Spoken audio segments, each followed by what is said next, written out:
Most of you are going to disagree with this, but nonetheless, let me tell you. What we call good and bad is simply subjective. And what we call good and bad is simply existing in the third dimensional reality. When you vibrate on the higher realms or on the 5D realms, you will come to realize that there is no such thing as good or bad. The only thing that exists is what we call greater good.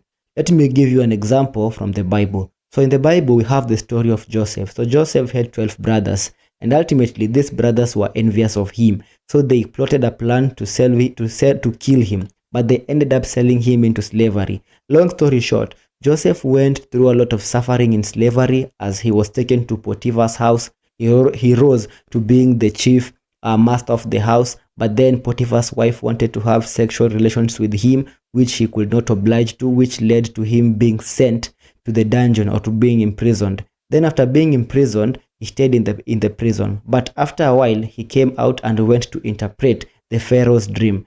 And once he interpreted the Pharaoh's dream, he became the prime minister of the land. When you look at this story from Joseph's perspective, you could see that going into slavery was a really painful and bad thing to him. But ultimately, what he called bad was simply because he had not seen the entirety or what was going to happen in the future. So ultimately, when he became the prince, what he would have called bad in being sent into